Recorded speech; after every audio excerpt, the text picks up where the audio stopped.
Hi, it's Jasmine. You know, that girl who did you know what way before the internet ever existed. Join me and my special guest every week as we talk about anything and everything because nothing is too taboo. So punch your ticket and get on board the crazy train with me, Jasmine St. Clair. All aboard!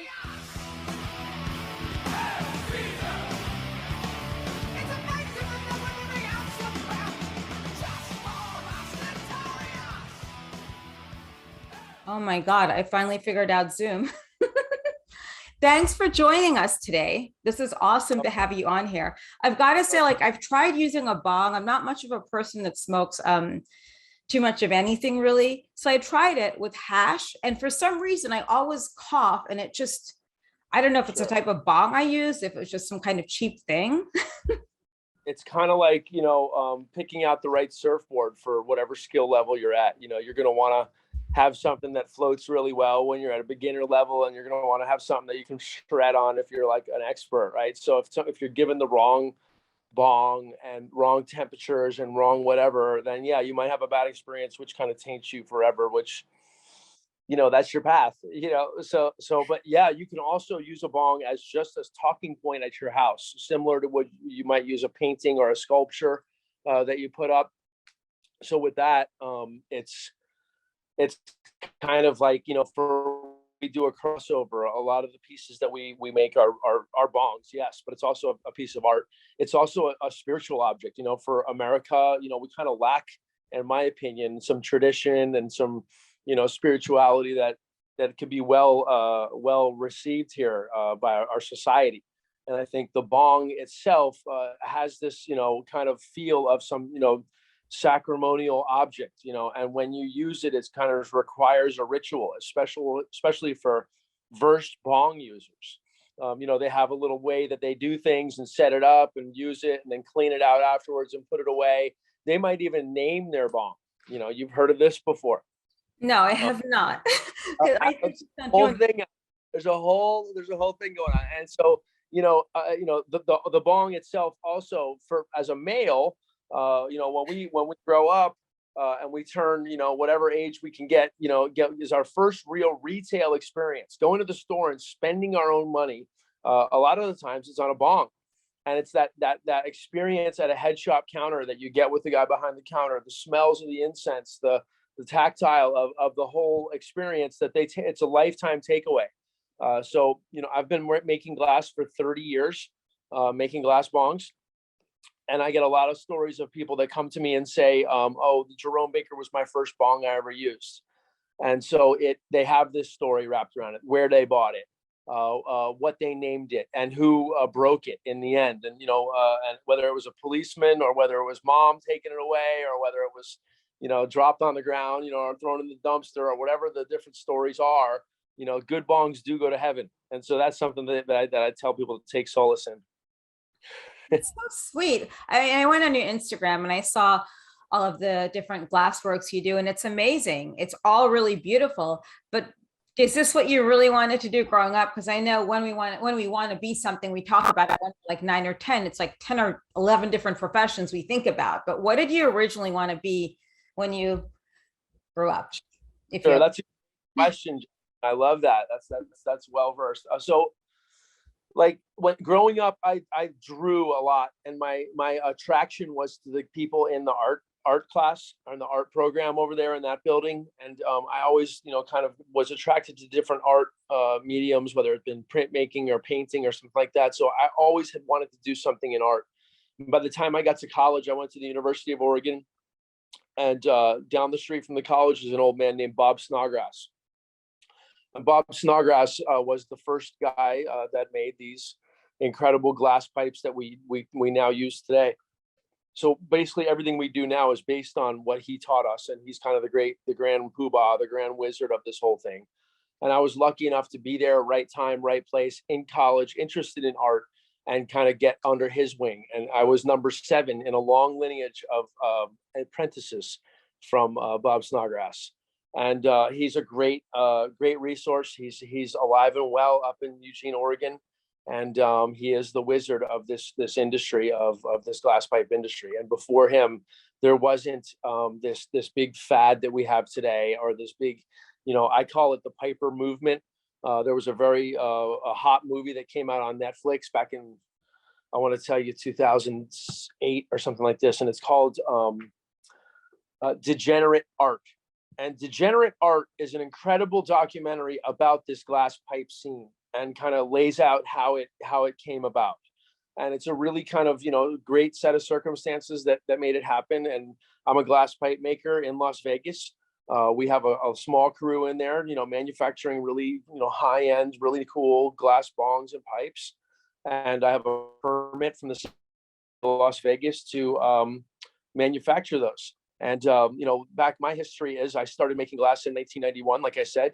And by 2003, we were doing $4 million a year in volume of sales, 70 employees in Eugene, Oregon. On one day, it was February 23rd, 2003, they broke my doors down and arrested me for manufacturing drug paraphernalia, along with Tommy Chong and 55 others. And so that kind of took the wind out of my sails in terms of making bongs in Eugene, Oregon. And so with that, I kind of reconfigured, recalibrated. I still made glass in an art capacity out here in Maui, Hawaii, turtles, whales, dolphins, all that fun stuff.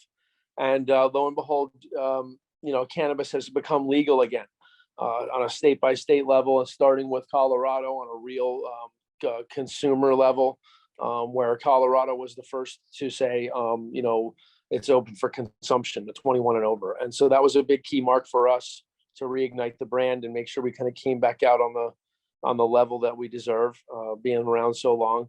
And so now we're, like I said, we're blowing in the arts district of Las Vegas. We have an incredible team of really talented glass blowers. And, we just did a TV show that's going to drop here soon this summer. It's on Altered TV, ALTRD. And what happens there is we brought 12 of the best pipe makers we could find, and we put them against each other on 3-on-3-on-3. And at the end of all the different heats, the winner went home with $10,000 cash, and they made the best pipe out there. And it was a really fun show to do, and we're really blessed and honored to get it out here to the general public and show you guys kind of not only the technique and how we make this stuff and the materials behind it, but also the characters that are glass pipe makers. They come from all walks of life for all different reasons.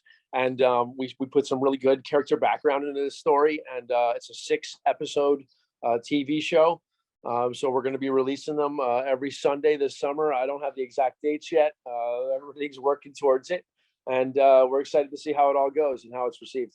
It should be like on Netflix or something, or like Amazon Prime. It sounds very interesting. Now, the only time I've ever seen glass blowing in full effect was in Harmony, California. It's got like a population of maybe 5. Do you know the place I'm talking about? It's really cool. It's like the perfect place to live. It's right near the beach, and there's like 5 people in town. There's a creamery and a glass blowing place. Wow, I do not know, but and a chapel. So that's got to be like the ultimate life living in Maui, Hawaii. And a lot of people don't know about this Operations Pipe Dreams. I think that's what it was called in 2003. How did you avoid going to jail? I mean, I think they busted like 55 people or something in that. Yeah. So when they arrested us, everybody sat in there for like a week, and that was the initial run there. And then it was let out, and all the bank accounts were seized, and businesses were seized, and, it was all done. It was treated like, straight, Coke dealer type treatment. And so, lo and behold, we all went back to the same judge in Pittsburgh, Pennsylvania. And Tommy was the one that was kind of like talking, about the judge out on the stairs of the courthouse. And after that, I think that she wanted to just give him the time to kind of prove the point to everyone. Everyone else got electronic home monitoring. I mean, it was a 2-year investigation on us. And it was, a real, shot, because once you're doing those kind of volumes, and we pay taxes on everybody, we're a growing business, to kind of come in and strike like that. It just takes a lot out of 70 employees. It's a lot out of Eugene. But there's lesson learned. Sorry about that. There's Okay. a lesson learned. Was that Janet Ashcroft that was the DA at the time? It was John Ashcroft, and There you he was go. It was. Yeah. one that put the blanket over the scales of justice at the Justice Department because he didn't want her boobs exposed on in the Justice Department in that statue, and just really interesting beings. I believe that they used the justice system to make a political statement. I think that now, these laws haven't been changed, and it's people like you doing shows like this that get the voice going, and you get people ignited. But we need to kind of unite as a not only a industry but a lifestyle, a culture. And so if we can get some unification going, and we can get elected officials in, it doesn't matter if they've smoked weed or have whatever dark past. If they're going to get in and they're going to help, the open mindset come on here and unite people. I think cannabis is the one uniting factor we all have now. I mean, black, white, gay, straight, it really doesn't matter. Everybody smokes. Even, I believe that once Israel puts more legalization out, if you imagine if you can get Russia legalized marijuana, what would things be different? I believe so, and I think it's important as all of us as little voices to have the whole chorus in harmony, and we can kind of make something real happen here still in our lifetimes. We never realized, or we never even thought in college, that we're going to have legal weed. You can go to the store, it looks like an iPhone store, you buy weed. So now it's so changed and different that it gives us real hope and resolution in where we are in the space, and as icons in the culture. Yeah. I mean, I don't know. Like I said, with weed, it's a 50-50 thing for me. Like, I think it's great. I think people should just legalize it, just like prostitution should be legalized, amongst other things. But there is this one thing, this one snag. I ride a motorcycle. The last thing, sometimes I have my helmet on, sometimes, I don't. It just depends where I'm going. And you have people driving by in cars. This is in California, and they're smoking it, and they just blow it out the window, and it goes like right in my face. And it's not necessarily great weed. You know what I mean? And I think do you think there should be some some kind of like a medium where it's so much you could smoke while driving, or you shouldn't smoke at all while you're driving? So to answer that question intelligently, my vote right now is that we hire an independent, consortium to do a major test right now, a real, neutral test on how THC affects driving. And we can publish the results and really kind of dig in here and see where and what and why and how to negate all this stuff. I think that there's probably ways. And I think, you can't be too stoned or too intoxicated on anything driving around. I ride a motorcycle as well, and that's all I do is I look out for other people. That's all I'm doing when I'm driving around. In Vegas, especially when I get out on the desert, I'm good.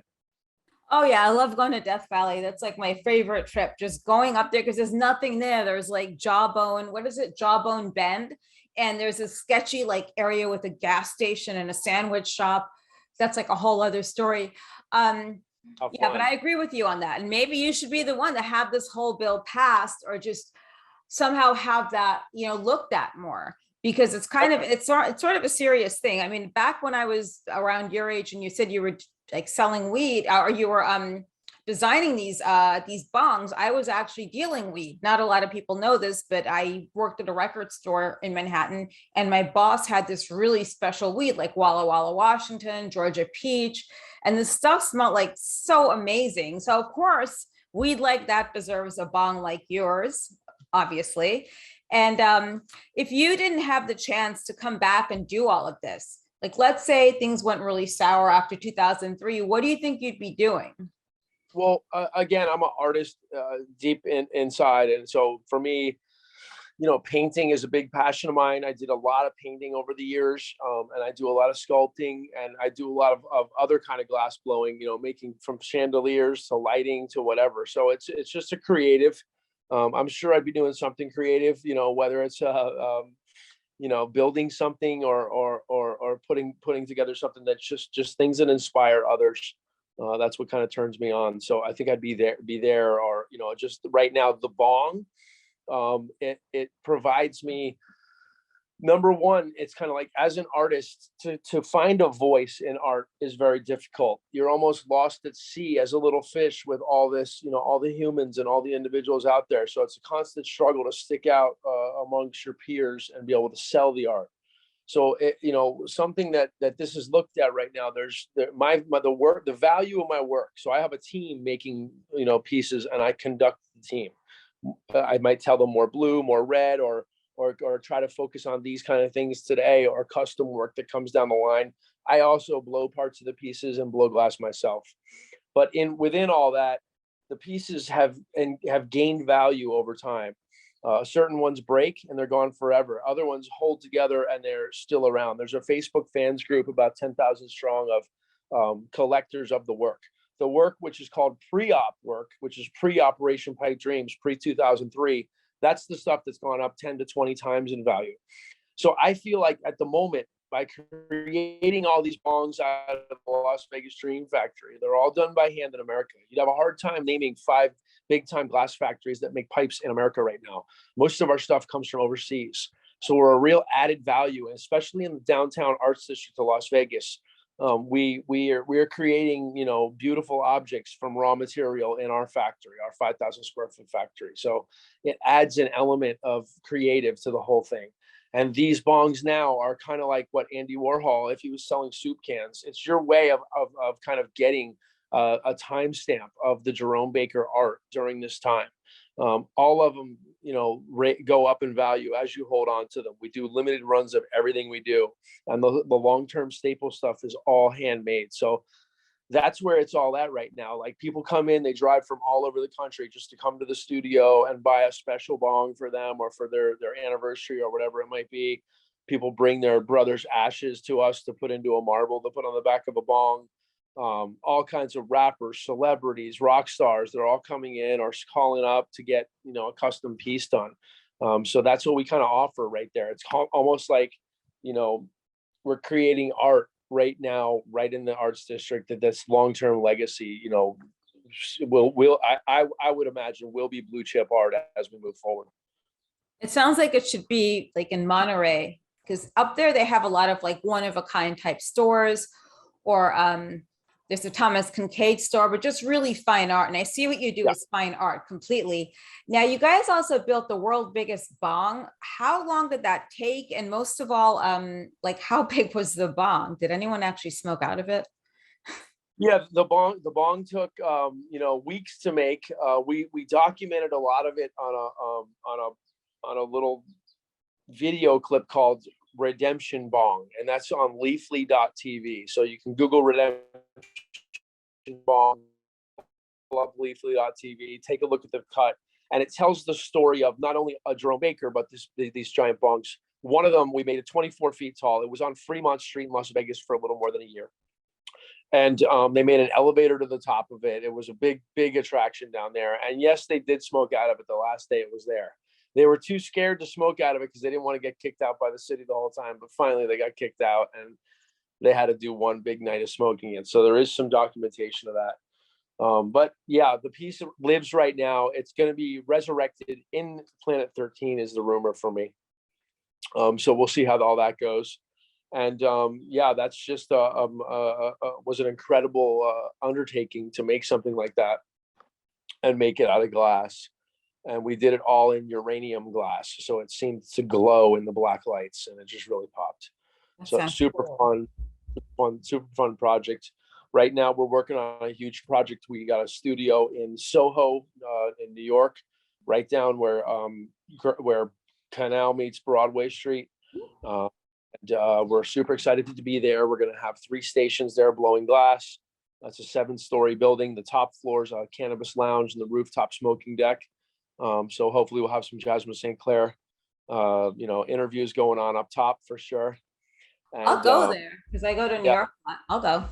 Yeah, and so it's called the House of Cannabis. It's a 7-story attraction in Soho that's going to just really warp minds for sure. We're really excited to be part of it. Yeah, I think I'll have to have someone like show me exactly how to smoke. Like, I like hash. I'm more of a hash person. Maybe it's just from living in Europe all those years. And maybe I just have to get the right type of hash in there and have someone like guide me through it, so I don't cough and ruin my throat. Even if you smoke joints, we make really elaborate joint holders. We just had a project where we made 30 bongs for Fred Siegel. So they're going up to Sunset Boulevard. They're going to be in the Fred Siegel store up there right now. Just nicer pieces, smaller pieces. Maybe if it hurts your throat, you want something tiny, and you want to just pack a tiny little taster of weed in there. It's not to pack big burly hits or anything like that. And we'll show you for sure. You have to come by the studio someday. No, definitely. And by the way, what kind of motorcycle do you have? I have a 2021 Harley Davidson Lowrider. Oh, you look like a Harley guy. I have two. I have a 2021 Candy Apple Red Ninja 400 with ABS brakes, and I have a Kawasaki Vulcan 650S. That's the one I take on the longer trips because that's like a cruiser style. And I love riding the bike. Guys are always like, "Hey, would you give me a ride?" You don't put a guy in the back of the motorcycle. Like anyone can do that. That's so not macho. And so you have a movie, Pipe Dreams. Tell us about that, because I saw the trailer for it and I like the theme song and everything. It's pretty cool. So the one little movie I did, it's a cut on YouTube basically, and we made it out here in Hawaii. It's called Pipe Dreams, and it's about us making these giant bongs. For me, making the piece is the whole experience of it. It's working with a team of people. We do it once in a lifetime for each piece. And we use a variety of people from around the globe to work on these things. So it's that experience that I try to document in some of these movies. Another one on there is called How to Make a Bong. And so I part of the glass, the intrigue is that it's one time, one piece. You can't replicate it ever, really, these big ones. And so with that, it's documented on video is precious to us, because once the piece is gone, that's all we've seen of it. That's whoever sees it. Other than that, if we've done it with media or photos or something like that, we can make it live a lot longer and get a lot more out of the voice of the artwork. And then what do you feel like so there are like two questions right there. Okay, first and foremost, how many hours a day do you spend doing this? And do you ever take time off? It seems like with everything going on that you've mentioned, you don't take time off. Yeah, that's a big point of contention at the moment. So I've been working really hard for the past 5 years, just kind of making the brand thrive and expanding the footprint. And so now we're bringing in more partners, and we're gonna go on a much more national level, just in terms of merchandise, cannabis, glass, all the stuff with the Jerome Baker brand on it. And so with that being said, that's kind of our bigger picture play is so I don't have to be, running around, like a chicken sometimes, going to all different places, all different events, and being responsible for a number of different things. So yeah, we're moving towards expansion right now, and we're working with really incredible partners on that. And that's our big play. And where would you say your home base is now? Hawaii? I go back and forth from here to Las Vegas. I would say, home base right now is over in Nevada. I'm over there a lot, working, making sure the shop's running, and then I'm here with my family as much as possible. So it's been a really, tough balance in terms of just running life. I kind of have sacrificed everything, everything else except for the business. And I think it's a bit narcissistic. I'm sure any girl that dates me, to come up with that at some point. But I really feel that I'm blessed and honored to have this brand that I work for. I started this on a Grateful Dead tour. It was called Jerome Baker. Jerome is Jerry Garcia. Baker's Getting Baked. And we kind of named it after him, and hired a bunch of friends. And this has been giving me my paycheck. If I wasn't doing this, or at least when I wasn't doing this, I wasn't really super passionate about, the whole picture. So this kind of runs the whole picture of passion for me, and it allows that energy to flow through the business. So I think, it's been important for me to do all that right now. And I have an end game here. I would like to just, surf a lot more for sure. But we'll get there. I feel confident. You seem really young, so I don't think you should even be thinking about retirement right now. But what would be your ultimate foot?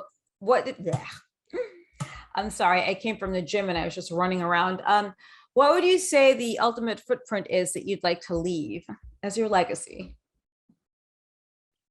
Yeah, so the ultimate footprint I like to leave as my legacy is just to be able to inspire other people to do really cool stuff. So I feel like I was guided by the light into that position by being inspired by other artists. And it's almost like, wow, this really cool takeaway that I think others should experience as well. And so I feel that my networking sophistication and the bongs themselves have allowed me to kind of navigate all that supposed power or legacy I want to leave for others. That's amazing. Well, that's good. And it's not narcissistic to like work a lot and be attached to your work, especially when it's something you've built from the bottom up. You know what I mean? Same can be said about me because I get involved in so many of my own things that I just have to do that because at the end of the day, it's myself left to like market. If that makes any sense. Yeah, 51 right now. So I've been I've been at it a long time. You're what? Sure. I'm 51. Oh, right. Okay. You know how I look this good? Cannabis. Huh? I look this good because of cannabis. When's your birthday? Dare I ask? 1/22/71. Ah, that's a great year. Absolutely. Very much so. And if people want to look out for all of your projects, aside from Instagram, like where could they go on the World Wide Web? Yeah, you go to jeromebaker.com, and that's our website. And that's, that was my website even before I was arrested. It got confiscated by the feds, and they put an American flag on it for about 6 years. And at one point it went up for auction and I got it back. So that's my confiscated federal property that was, that was real early on too in the internet game. So yeah, jeromebaker.com. You can go there and check out this stuff. And, just check out the Instagram. We have the Operation Pipe Dreamers. That's the new TV show coming out. And that'll be coming across this summer for sure. Yeah, and I hope it gets picked up by a really big network because it deserves to be seen. And a lot of people need to really band together and make a bigger change. And it's like I always say, change always starts at a local level and smaller things and becoming one big, huge movement. So I hope it goes well, like seriously. And the other thing is, what are the price points on most of your pipes? Our biggest seller is called a keiki. Which is our little baby pipe, a bong, and it has a little element of sculpture on the back. We run a program where you can make an appointment and do a virtual tour of the gallery and pick out your piece, or we can pick something for you. And it's kind of like Harry Potter's wand shop. The bong kind of picks you. So with that being said, it's about a $225 all in with shipping piece, and it's off of the jeromebaker.com website. Anybody can go look at that. And that's our kind of average entry piece that people kind of get into it, they get the feel of the bong, and then they kind of expand out from there. Maybe if their stoner grandma smokes and they want to get her a piece with her baseball team on the back of it or something like that, we go into custom work like that. We do a lot of different custom work. It's expensive, but it's custom and it's nice, and people use them for a lifetime. I have definitely second generation people coming in with bongs that they're either their dad died and left them or their dad's given them. So that's a lot real special to see when they these kind of like objects are passed down through the generations now. So super fun.